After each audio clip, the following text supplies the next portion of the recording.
வணக்கம், நான் ஸ்ரீரங்கம் ரவி உங்களோட பேசிகிட்ருக்கேன். இது ஆகஸ்ட் மாதம் 23ஆம் தேதி தொடங்கி 29ஆம் தேதி வரை உள்ள 4ஆம் வாரத்திற்கான பலன்கள். துலாம் ராசி. சில குறுகிய கால பிரயாணங்களுக்காக நீங்கள் இந்த வார ஆரம்பத்தில் ப்ரிப்பேர் பண்ணுவீங்களா இருக்கும். சில பேர் குறுகிய பிரயாணங்களும் போயிட்டு வருவீங்க, ஒரு 2 நாள் 3 நாள் அப்படி போயிட்டு வர பிரயாணம் நல்லா இருக்குமா? ரொம்ப நல்லா இருக்கும். நீங்கள் எதிர்பார்த்ததை விட மனதிற்கு சந்தோஷத்தையும் ஒரு நிம்மதியும் தரக்கூடிய வகையில் இருக்குது. பேசக்கூடிய பேச்சுக்களும் ரொம்ப சிறப்பாக தான் இருக்குது. இந்த வாரத்தில் குறிப்பாக சில தேவையற்ற செலவுகள்,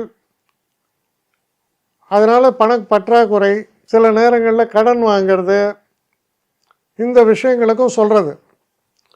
ஆனால் அந்த கடன் நல்ல கடன்களாக இருப்பதற்கான வாய்ப்புகளும் நிரம்பவே இருக்குது. உதாரணத்துக்கு, நான் புது கார் வாங்கினேன், நான் புது வீடு வாங்கினேன், வீடு புக் பண்ணேன், அதுக்கு இவ்வளோ அட்வான்ஸ் பே பண்ணேன், இந்த மாதிரி சில விஷயங்களுக்கும் இது உதவியாக இருக்குது. அப்போது மனோநிலை எப்படி இருக்கு? மனோநிலையை பொறுத்தவரையில் நிறைய யோசனைகள், அதான் ரொம்ப நிம்மதியாக படுத்தேன் தூங்கினேன்னு இல்லை, தூக்கத்தை விட்டு நான் யோசிக்கிறேன் அப்படிங்கிற மாதிரி சில சூழல்கள் கூட உருவாகலாம். ஆனால் அதுதான் வளர்ச்சியின் அறிகுறி. அதனால் நல்ல வாரமாக மொத்தத்தில் ரிசல்ட்டை கொடுக்கக்கூடிய வாரம். என்னை காண்டாக்ட் பண்ணணுன்னு நினைக்கிறவங்க sreerangam.ravi1@gmail.com ஒரு முகவரிக்கு உங்களுடைய இதை அனுப்புங்க. கட்டணம் உண்டு, அதோடைய விவரங்களை நான் உங்களுக்கு அனுப்புகிறேன். ஆனால் நான் இன்றைக்கி மேல் அம்சம் இன்னும் பதில் வரலையே அப்படின்னு வருத்தப்படாதீங்க. ஏன்னா எனக்கு கொஞ்சம் பெண்டிங்கில் இருக்குது. ஒரு நாளைக்கு எவ்வளோ பேரை நான் பார்க்க முடியும்? 3 பேர் 4 பேர் மேலே என்னாலையும் பார்க்க முடியாது. ஆனால் நிறைய பேர் ஆசைப்பட்றாங்க. ஆனால் கண்டிப்பாக நான் எல்லாருக்கும் ரிப்ளை பண்ணுவேன். சில நேரங்களில் 3 to 4 வீக்ஸ் ஆகும் என்னுடைய ரிப்ளை வரத்துக்கு. ஆனால் வரும்.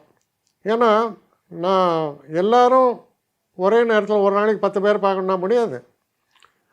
ஸோ அதை கன்சிடர் பண்ணுங்கள். நான் நிச்சயமாக ரெஸ்பாண்ட் பண்ணுவேன். இதில் இந்த கல்யாண பொருத்தங்கள் போன்ற விஷயங்களை ஓரளவுக்கு அவசரமாக பார்க்கணுன்னு நினச்சா அதுக்கு ஓரளவுக்கு ப்ரையாரிட்டியும் தரேன். அதனால் கொஞ்சம் பொறுமை காக்க வேண்டும். கொஞ்சம் டிலே ஆகிறதுக்காக என்னை மன்னிக்கணும். ஆனால் ஐ மீன் ஹெல்ப்லெஸ் சுச்சுவேஷன். அதனால தான் நிச்சயமாக ஐ வில் ரிப்ளை யூ.